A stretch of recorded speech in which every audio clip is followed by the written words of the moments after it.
Hello student, मैं M S Kushwaha और आप देख रहे हैं खूबसूरत एजुकेशन प्लेटफॉर्म मैग्नेटिक साइंस। स्वागत है आपका हमारे ऑफिशियल यूट्यूब चैनल पर। तो इस लेक्चर में यानी कि जो लेक्चर हम लेकर आए हैं केमिस्ट्री, ऑर्गेनिक केमिस्ट्री की तरफ से, तो मैंने आपसे एक शॉर्ट वीडियो के माध्यम से मैंने बताया था कि मैं ऑर्गेनिक केमिस्ट्री लेकर आ रहा हूँ। तो मैं उसके लिए ऑर्गेनिक केमिस्ट्री की वीडियो आपके सामने आ गई है। तो इसमें हम देखेंगे ऑर्गेनिक केमिस्ट्री बेसिक से चलेंगे, पूरी हमें एक लगता ऑर्गेनिक केमिस्ट्री कवर करनी है। तो इससे ऑर्गेनिक केमिस्ट्री यानी कार्बनिक रसायन क्या है, तो कार्बनिक रसायन के बारे में जानते हैं। तो जो हाइड्रोकार्बन होते हैं क्या होते हैं भाई?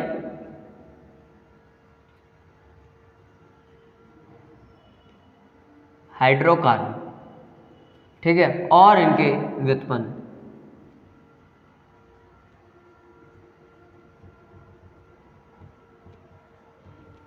ठीक है, हाइड्रोकार्बन और इनके व्युत्पन्न को हम कार्बनिक यौगिक कहते हैं।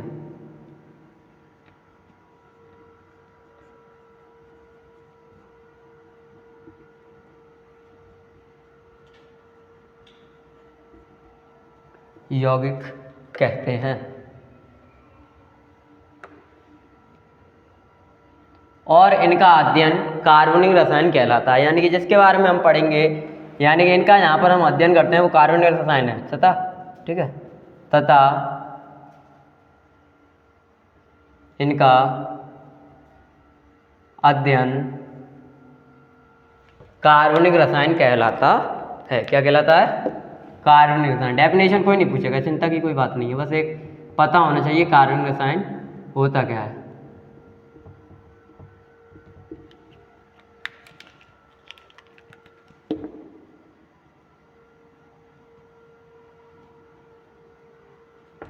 ठीक है, तो हाइड्रोकार्बन और उनके व्युत्पन्न का अध्ययन करना क्या कहला रहा है?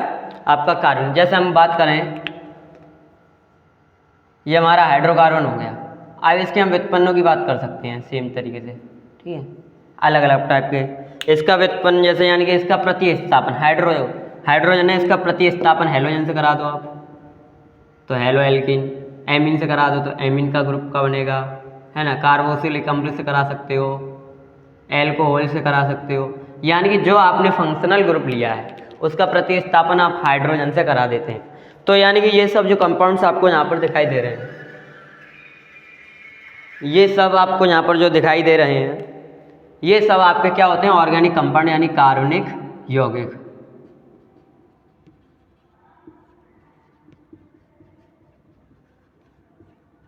ये सब क्या होते हैं? आपके कार्बनिक यौगिक। और इनकी स्टडी हम यहाँ पर कर रहे हैं, यानी कि इनकी स्टडी तो करेंगे हम इसमें।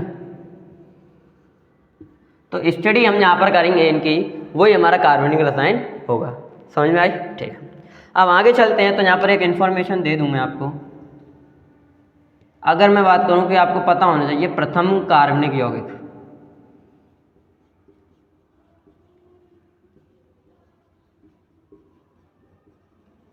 प्रथम कार्बनिक यौगिक क्या है भाई? जो किस में बना हो? लैब में। लैब यानी प्रयोगशाला में, ठीक है।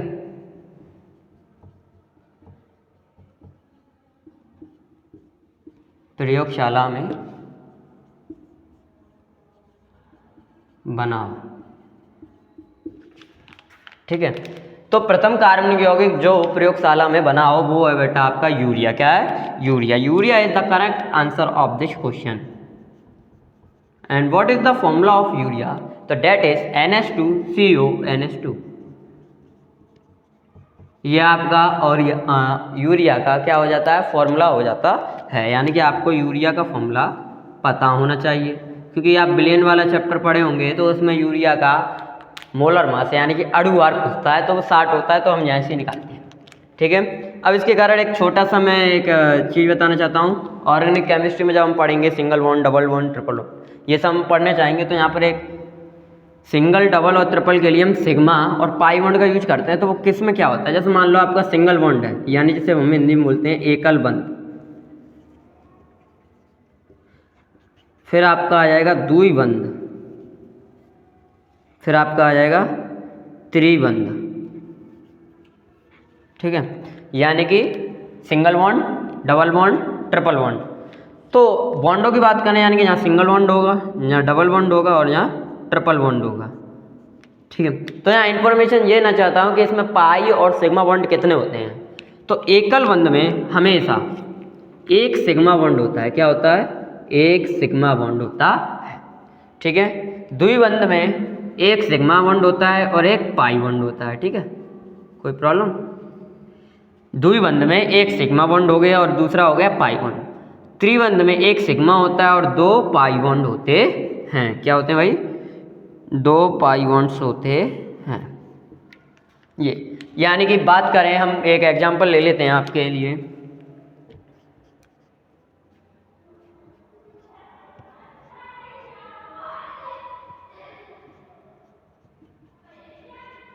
ये तो इस यौगिक में कितने सिग्मा बॉन्ड हैं और कितने पाई बॉन्ड हैं, आपको ये बताना है। इस यौगिक में कितने सिग्मा बॉन्ड हैं एंड कितने पाई बॉन्ड हैं, आपको ये बताना है। तो यहाँ पर क्या करते हैं, एक सिंगल बॉन्ड होगा वहाँ सिग्मा बॉन्ड, यहाँ डबल बॉन्ड होगा वहाँ एक सिग्मा और एक पाई, और यहाँ ट्रिपल बॉन्ड होगा वहाँ एक सिग्मा और दो पाई बॉन्ड होंगे। तो इसको समझें। तो देखिए, कार्बन और हाइड्रोजन के बीच भी एक बॉन्ड होगा। ठीक है, एक बॉन्ड, ये भी होगा। इधर दो बॉन्ड होंगे, इधर एक बॉन्ड होगा, इधर एक बॉन्ड। तो इसकी हम एक संरचनात्मक सूत्र बना लेते हैं। तो इसे ऐसे करके लिख दो, H ट्रिपल बॉन्ड C, ऊपर H, नीचे H, C H double bond C H H। अब आप सिंगल बॉन्ड की क्या कर लें, काउंटिंग कर लें। ये मैंने इसका संरचनात्मक सूत्र बना दिया, आपने हाई स्कूल में पढ़ा होगा। तो सिंगल बॉन्ड की काउंटिंग कर देते हैं। 1 2 3 4 5 6 7 8 9 10। सिग्मा बॉन्ड यहाँ पर कितने हो गए? 10। यानी कि यहाँ सिंगल बॉन्ड होगा, यहाँ क्या होगा? सिंगल बॉन्ड होगा, वहाँ सिग्मा बॉन्ड होगा। अब डबल बॉन्ड और ट्रिपल बॉन्ड की बात करते हैं। तो डबल बॉन्ड और ट्रिपल बॉन्ड, यानी कि ट्रिपल बॉन्ड ये गया डबल बॉन्ड। तो इस ट्रिपल बॉन्ड में आपके पास दो पाई बॉन्ड होंगे और इस डबल बॉन्ड में आपके पास एक पाई बॉन्ड होगा, और हमने सिग्मा बॉन्ड पहले ही काउंट कर रखे हैं। तो दो इधर हो गए, एक इधर हो गया, यानी कि पाई बॉन्ड की बात करें तो पाई बॉन्ड टोटल कितने हैं हमारे पास? तो आंसर आएगा सर 3। क्या आएगा? 3। पाई बॉन्ड हमारे पास टोटल कितने हैं? 3 है, और सिग्मा बॉन्ड हमारे पास कितने हैं? 10। ठीक है, ये हमें समझ में आ गया। अब आप एक एग्जाम्पल आप खुद करके देखें, ये मैं आपको दे देता हूँ यहाँ पर। यानी कि CH double triple bond, C single bond, CH double bond, CH2। ठीक है, थोड़ा बहुत सिमिलर ही है, ऑलमोस्ट सिमिलर है। क्या सिमिलर? ऑलमोस्ट।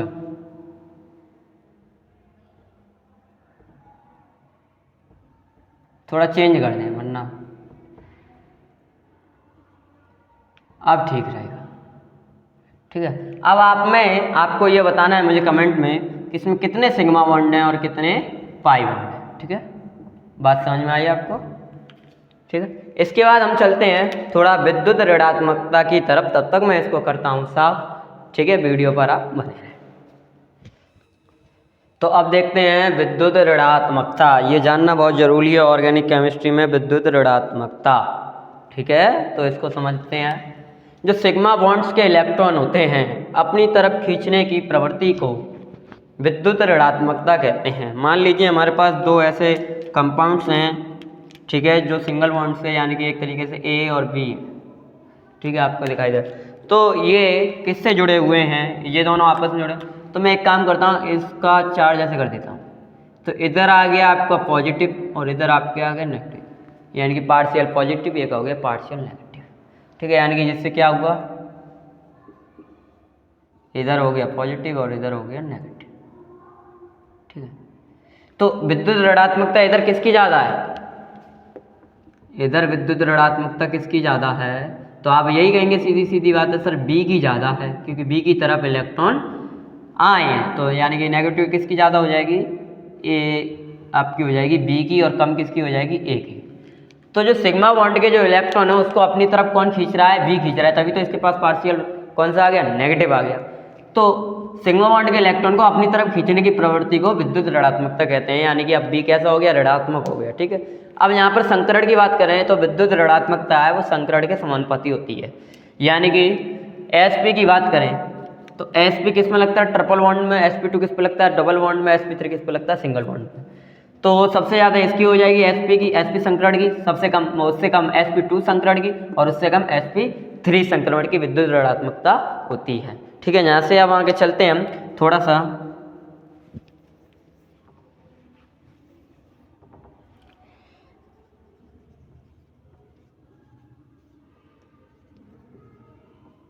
कार्बन परमाणु की संख्या के आधार पर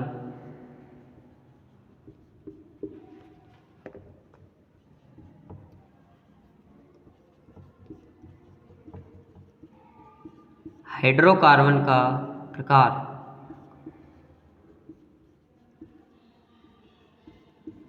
ठीक है, इतना समझना है। यहाँ पर क्या समझना है कि कार्बन परमाणु की संख्या के आधार पर हम क्या देखेंगे, यानी कि कार्बन परमाणु है वो एक दूसरे से कैसे कनेक्ट हो रहे हैं, कैसे जॉइंट हो रहे हैं, तो उनके आधार पर हम इसे जानेंगे। तो सिंपल सी बात है, ये होते हैं आपके 1 डिग्री कार्बन,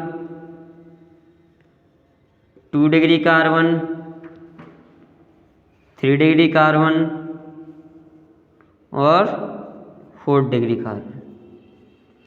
डेफिनेशन आप खुद लिख सकते हो। इसमें कार्बन कार्बन परमाणु आपस में जुड़े होते हैं, यानी एक कार्बन एक परमाणु से जुड़ा होता है। जैसे एग्जाम्पल यहाँ पर मैं लिखता चलूँगा, ठीक है, एग्जाम्पल ही लिखूँगा मैं इधर सबके। तो एग्जाम्पल आपको देखना बहुत ज़रूरी है। तो कार्बन है ना, वो केवल एक ही कार्बन से जुड़ा होगा। जैसे मान लो ये लिख दिया मैंने CH2, चलो 3 कर देते हैं बैलेंसी बनाने के लिए, CH3। तो इसमें ये वाला कार्बन इस वाले कार्बन से जुड़ा है, यानी कि ये 1 डिग्री कार्बन है। ठीक है, अब इससे ज़्यादा नहीं हो सकता, या यही रह सकता है, केवल किसी से नहीं जुड़ा हो, ये रह सकता है। अगर मैं इसके इधर जोड़ने जाऊँगा तो एक कार्बन परमाणु कितने से जुड़ जाएगा, 2 से। तो 2 डिग्री कार्बन परमाणु क्या हो जाएंगे, CH3, CH2, CH3। ये आपका 2 डिग्री हो जाएगा। ठीक है, जिससे आप और भी बढ़ा सकते हैं। ये आपके 2 डिग्री कार्बन हो जाएंगे। 3 डिग्री की बात करें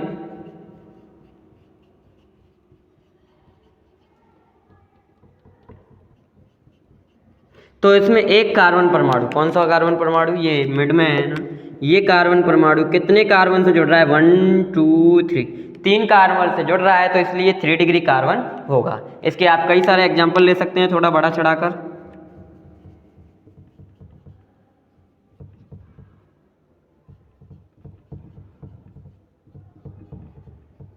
ये वाला, ये भी आपका इधर, ये वाला आपका है ना, ये आपका कौन सा है, 3 डिग्री है ना। और 2 डिग्री इसमें ये वाला हो जाएगा, ये 2 डिग्री हो जाएगा, ये 1 डिग्री होएगा, ये 1 डिग्री हो जाएगा। यानी कि हर एक कार्बन की अपनी अपनी पोजीशन होती है, वो किस कार्बन परमाणु से जुड़ रहा है। तो इसमें हमने ये देख लिया कि कार्बन परमाणु की संख्या के आधार पर हाइड्रोकार्बन कितने प्रकार का है, और इसमें लास्ट होता है बेटा 4 डिग्री। यानी कि सिंपल सी बात है, एक कार्बन परमाणु 4 कार्बन परमाणु से जुड़ेगा, है ना। तो CH3, C, इधर भी एक CH3 जोड़ दो, एक ऊपर जोड़ देते हैं, एक नीचे जोड़ देते हैं। तो यानी कि आपका एक कार्बन परमाणु, ये मिड वाला, ये आपका 4 डिग्री कार्बन परमाणु होगा। ये 4 डिग्री होगा क्योंकि ये कुल 4 परमाणुओं से मिलकर बन रहा है, यानी 4 कार्बन परमाणुओं से जुड़ रहा है, इसलिए ये 4 डिग्री होगा। अब इसी के बेसिस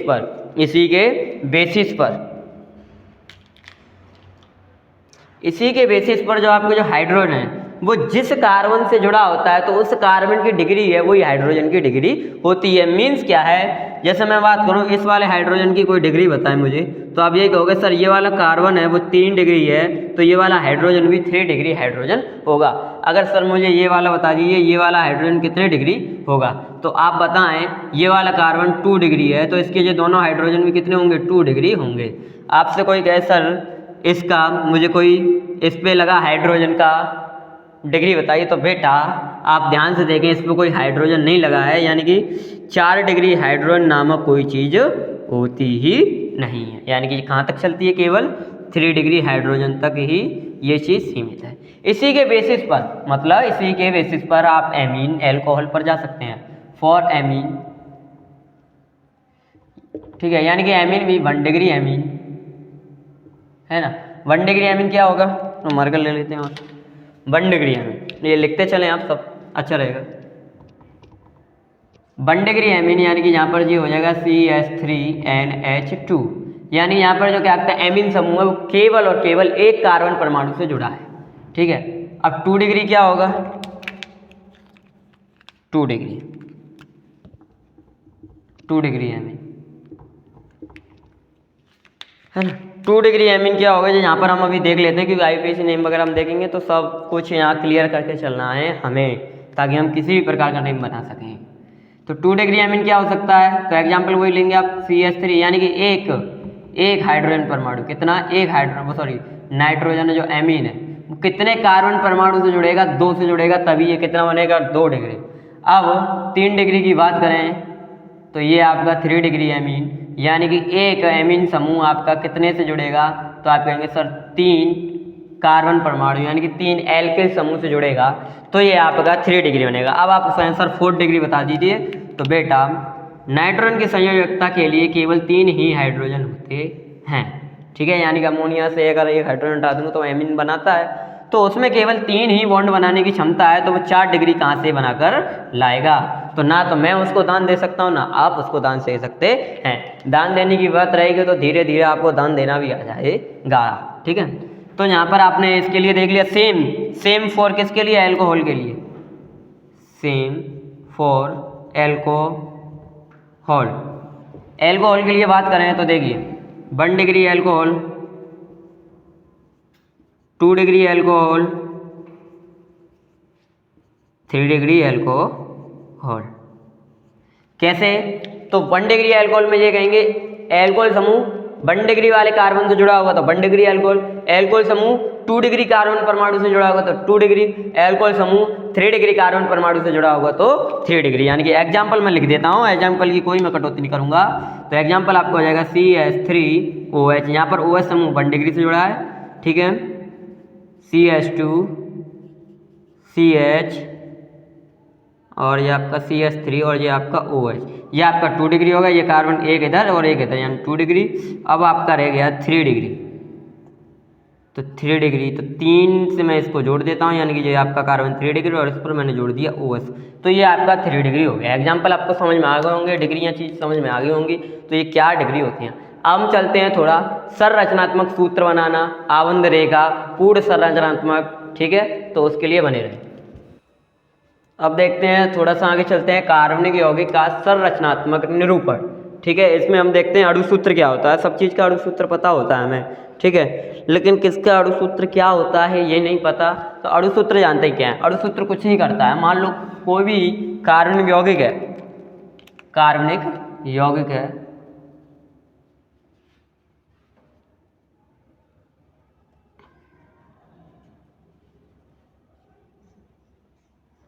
किसी भी कार्बनिक यौगिक में यानी कार्बनिक यौगिक में उपस्थित सभी परमाणुओं की संख्या को बताता है, सभी परमाणुओं की संख्या को बताता है।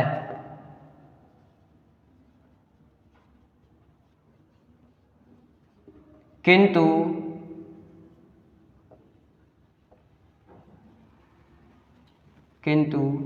यह किसी भी परमाणु की स्थिति को नहीं दर्शाता, किसी भी परमाणु की स्थिति को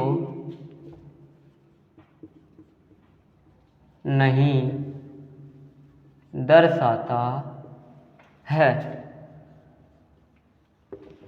ठीक है, मतलब इसमें हमें ये पता चल जाता है कि इसमें कितने अणु हैं, है ना। ऐसा जो इसने अणु सूत्र दिया है इसमें कितने परमाणु हैं, कितने कार्बन हैं, कितने हाइड्रोजन हैं, कितने ऑक्सीजन हैं, पर हमें ये थोड़ी नहीं पता चल पाता कि कौन सा हाइड्रोजन किस कार्बन से जुड़ा है, कौन सा हाइड्रोजन ऑक्सीजन से जुड़ा है। तो यानी कि ये परमाणु की स्थिति को नहीं दर्शाता है, यानी कि ये नहीं बताते कि कौन सा परमाणु किस परमाणु से जुड़ा है। फॉर एग्जाम्पल आप ये समझ सकते हैं,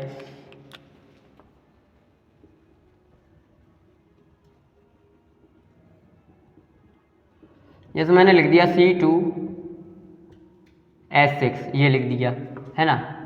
अगर मैं इसको C2H6 और लिख दूँ तो मुझे नहीं पता चलेगा कि ये क्या मैंने लिख दिया C2H6O, तो मुझे बिल्कुल भी नहीं समझ में आएगा ये मैंने यहाँ पर क्या लिख दिया है। जैसे अगर ये तो केवल क्या है, केवल अणु सूत्र बता रहा है कि इसमें 2 कार्बन है 6 हाइड्रोजन है, इसमें 2 कार्बन है 6 हाइड्रोजन 1 ऑक्सीजन भी आ गया है ना। तो नहीं समझ में आए तो इसके लिए हम इसके संरचनात्मक सूत्र वगैरह होते हैं, पूर्ण संरचनात्मक, संगनित संरचनात्मक। तो ये जैसे C2H6, तो ये तो आप ऐसे भी लिख सकते हैं।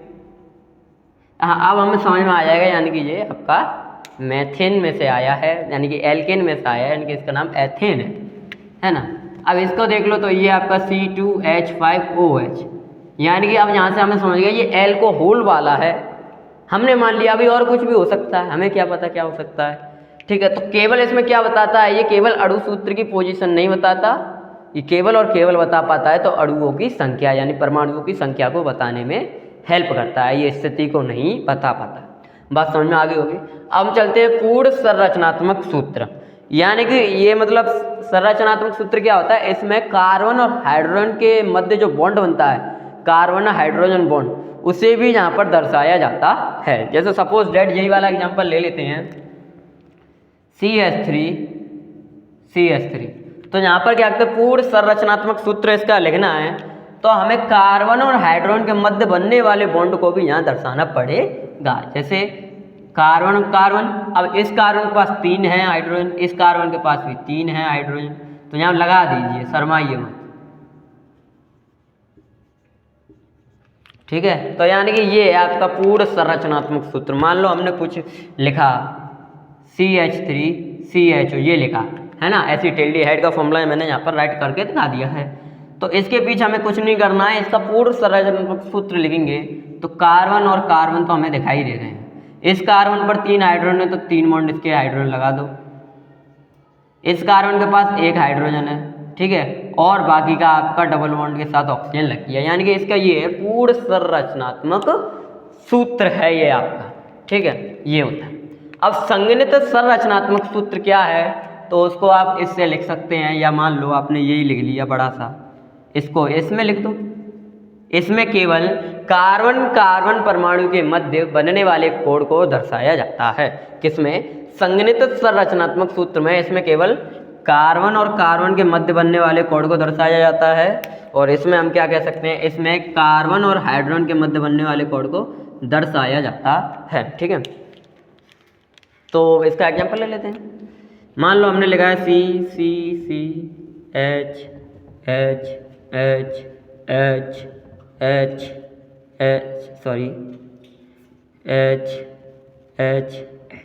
तो ये तो आपका पूर्ण संरचनात्मक हो गया। हमें संगनित लिखना है तो इसका क्या लिखोगे संगनित के लिए, तो 3 कार्बन है, हाइड्रोजन कितना है, तो यहाँ पर चलिए CH3 बॉन्ड CH2, फिर सिंगल बॉन्ड, फिर CH3, यानी कि इसमें केवल हम किसको दर्शा रहे हैं, कार्बन कार्बन कार्बन परमाणु के मध्य दर्शा रहे हैं, हमें हाइड्रोजन वाले बॉन्ड से कोई मतलब नहीं है, ठीक है। जैसे मान लो ये लिख के आ गया,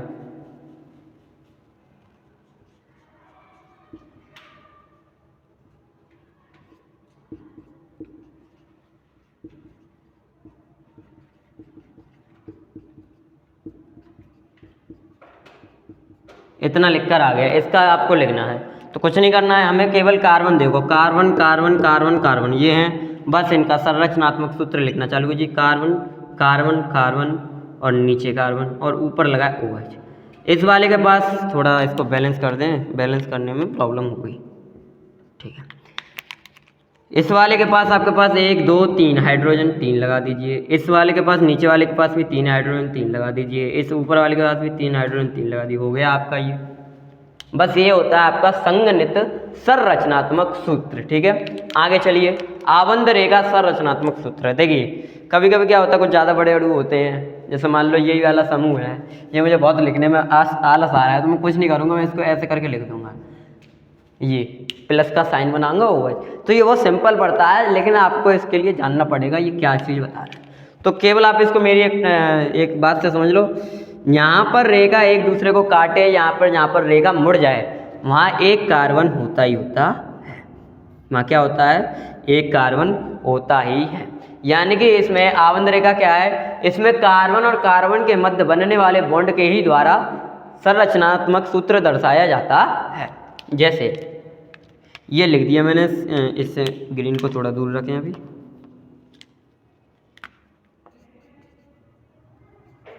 CH3 CH2 CH3 है ना, चलो यहाँ छोड़ के CH2 ही लगा देता हूँ, OH। तो यहाँ हमें इतना ध्यान रखना पड़ता है कि बॉन्डिंग के अकॉर्डिंग हाइड्रोजन पे हमें कोई भी नज़र नहीं रखनी है। हाइड्रोजन की संख्या हम भूल जाते हैं, रस्सी और हमें ध्यान नहीं देता है। तो बस हमें ये देखना है कितने कार्बन है, 1 2 3, 3 कार्बन है, 1। तो देखिए इस लाइन की बात करें, किसकी, इस लाइन की बात करें तो एक कार्बन परमाणु यहाँ हो गया, एक कार्बन परमाणु यहाँ हो गया, और एक मैंने ये लगा दिया यहाँ पर। कितने हो गए ये तो हो गए बेटा आपके 3 कार्बन परमाणु हो गए, यानी कि CH3 CH2 CH2। अब यहाँ पर लगा है OH, क्या लगा है, OH। तो OH को दर्शा दो अब लाइन से। ये आपका क्या हो गया, आबंध रेखा संरचनात्मक सूत्र। मान लो जैसे मैंने एक और सूत्र लिखा, CH3 CH CH2 CH3, यहाँ मैंने लगा दिया ये। इसको मैं लिख रहा हूँ, तो कुछ नहीं करना है, बस लाइन को मोड़ते हुए चलना है। कार्बन जितने उतने ही लाइन को मोड़ते हुए चले। तो 1 2 3 4, 1 2 3, ये तो हो गए आपके 1 2 3 और ये हो गए आपके 4। कितने हो गए, 4। यानी कि मैं इसको आपको दोबारा समझा दूँ, यानी एक कार्बन परमाणु ये गया, अगला कार्बन परमाणु ये गया, अगला कार्बन परमाणु ये गया, अगला कार्बन परमाणु ये गया। और किस पर द्विबंध लगा, वो लगा है ऑक्सीजन, तो यहाँ लगा देते हैं हम ऑक्सीजन। ये आपका हो गया संरचनात्मक नहीं, आबंध रेखा संरचनात्मक सूत्र। अब जैसे मैं अपनी तरफ से कुछ लिख दूं,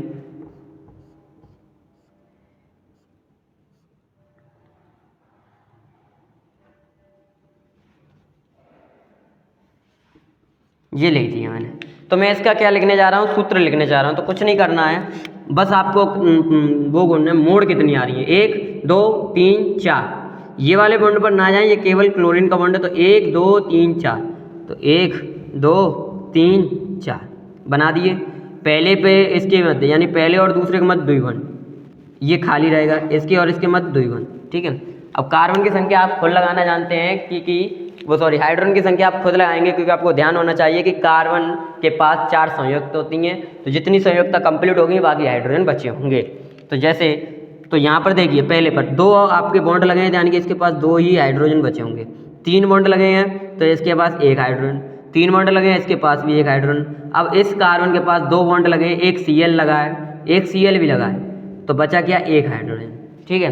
तो इसको आप अच्छे से कैसे लिखेंगे, तो आप इसे लिखेंगे CH2 CH CH double bond CH Cl, ये लिखा गया है। इस चीज़ में क्या लिखा गया है, ये लिखा गया है, ये आपको समझना है। तो आबंध रेखा संरचनात्मक सूत्र को और डीपली समझते हैं आगे, ये अपना साफ करके, ठीक है। तो यहाँ मैंने कुछ एग्जाम्पल ऐड कर रहे हैं, तो इसके बदौलत आपको यहाँ पर इसके सूत्र लिखना है, ठीक है। संगणित संरचनात्मक सूत्र आपको राइट करने हैं। कुछ के मैं बताता हूँ, कुछ आप कीजिएगा, बाकी का वीडियो का अंत करेंगे। तो यहाँ पर मैंने ये रेड कलर के पॉइंट बना दिए, ये दर्शा रहे हैं, बस ये दर्शा रहे हैं कि इतने पर एक एक कार्बन परमाणु है। जैसे इसको आप 3 स्टेप में चलेंगे, ठीक है, 3 स्टेप में जरूर चलना, तभी आपको ये समझ में। पहले तो नंबर ऑफ कार्बन गिनो, 1 2 3 4 5, यानी कि 5 कार्बन, 1 2 3 4 5, 1 2 3 4 5, 1 2 3 4 5। पहले और दूसरे के मध्य द्विबंध लगाए तो लगा दो, पहले और दूसरे के मध्य द्विबंध लगा। दूसरे और तीसरे के मध्य सिंगल बॉन्ड है तो सिंगल बॉन्ड रहने दो। तीसरे और चौथे के मध्य, यानी नंबरिंग कर दो, 1 2 3 4 5। 3 और 4 के मध्य, तो 3 और 4 के मध्य द्विबंध लगा दो। 4 और 5 के मध्य कुछ नहीं है। अब हाइड्रोजन लगाने, क्या लगाना है, हाइड्रोजन। तो हाइड्रोजन लगाने हैं तो कुछ नहीं, अब अपना बैलेंस कीजिए। देखिए हाइड्रोजन लगाने के लिए 2 बॉन्ड लगाए, यानी कि 2 ही हाइड्रोजन लगेंगे। 1 बॉन्ड लगाए, यानी कि 1 बॉन्ड और 3 बॉन्ड, यानी कि कितने हो गए, 1 और 2 3, यानी कि 1 हाइड्रोजन लगेगा। 2 और 1 3 हो गए, यानी कि 4 करने हैं तो 1 हाइड्रोजन जोड़ दो। इधर भी 3 हो रहे हैं, यानी कि 4 करने हैं तो इधर भी क्या जोड़ दो, 1 हाइड्रोजन। और यहाँ 1 लगा, यानी कि यहाँ कितने जोड़ देंगे, 3। तो ये आपका हो गया, यानी कि इसको बैलेंस करते हैं, सही से लिख दें इस सूत्र को। तो आप इस सूत्र को लिखेंगे CH2 double bond CH single bond CH double bond CH single bond CH3, ये आपका लिख जाएगा। IUPAC नाम बात करेंगे तो नेक्स्ट वीडियो हम जरूर इसका IUPAC नाम देखेंगे। इसकी बात करें तो आप गिन लें एक बार कितने कार्बन है, कैसे क्या जुड़ रहे हैं। 1 2 3 4 5 6, यानी कि यहाँ पर चेन टूट जाएगी 1 2 3 और ये आपका 4 और ये 5 और ये 6, ठीक है। चेन टूट जाएगी तो इसको छोड़ देना। 1 2 3 4 5, 5 की बना लो पहले। 1 2 2 3 4 5। अब तीसरे वाले पर एक और जुड़ा है कार्बन तो ये जोड़ दिया, ठीक है। अब बैलेंस ही कर दो तो 5 और 6 के मध्य, 5 और 6 के मध्य लगाए द्विबंध, तो लगा दो द्विबंध। अब हाइड्रोजन रख दो, कैसे, सिंगल बॉन्ड है, 4 करने होते हैं तो 4 में से 1 घटा दो यानी कि 3 हाइड्रोजन। 2 हो गए, 2 घटा दो 4 में से यानी कि 2 हाइड्रोजन। 1 2 3 हो गए यानी कि 1 हाइड्रोजन। इधर 1 ही लगाए यानी कि 3 हाइड्रोजन। इधर कितने लगाए, 1 और 2 3 बॉन्ड लगे यानी कि 1 हाइड्रोजन। इधर 2 यानी कि 2 हाइड्रोजन। ये आप लगाओगे। अब इसका आपको क्या लिखना है, सूत्र राइट करना है। इसका क्या करना है, सूत्र राइट करना है। तो लिख दीजिए सूत्र। CH3 single bond CH2 single bond CH double bond CH2 और नीचे आ जाएगा आपका CH3, ठीक है। अब आगे देखिए आप, इसका आपको लिखना है संरचनात्मक सूत्र, एक तरीके से लिख सकते हैं। तो आप देखिए काउंटिंग कीजिए 1 2 3 4 5, 5 है, 1 2 3 4 5, 1 2 3 4 5, 5 बने हैं। अब 5 बने हैं, कितने बने हैं, 5। तो अब यहाँ से देखिए दूसरे पर क्या लगा है, दूसरे पर आपका लगा है ऑक्सीजन, है ना। दूसरे पर लगा है 3 4, चौथे पर क्या लगा है, ऑक्सीजन। अब बैलेंसिंग कीजिए, क्या कीजिए, बैलेंसिंग।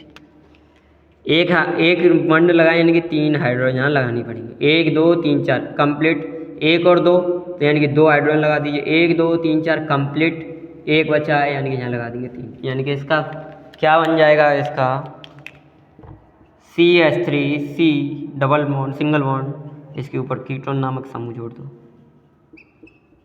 सब सीखने को मिलेगा धीरे धीरे आपको, ठीक है। तो ये आपका हो गया। अब ये आपका रहेगा सर HW, ये मुझे कमेंट में ज़रूर बताना,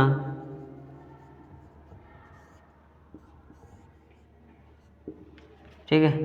ये कमेंट में ज़रूर बताना। अगर आपको कमेंट में सूत्र बना पाए तो नहीं, कोई बात ही नहीं है, सब इजी रहेगा, ठीक है। और जब आ जाए समझ में तो लाइक करें, हार्ट का इमोजी सेंड करें, ठीक है। आगे और अच्छे लेक्चर आपके लिए आते रहेंगे। तो आज करते हैं हम अभी तक ब्रेक, और अभी तक नहीं किया है चैनल को सब्सक्राइब तो कर दें, क्योंकि MS सर आपके साथ जुड़ गए हैं। अब डेली आएगी ऑर्गेनिक केमिस्ट्री आपके साथ। धन्यवाद।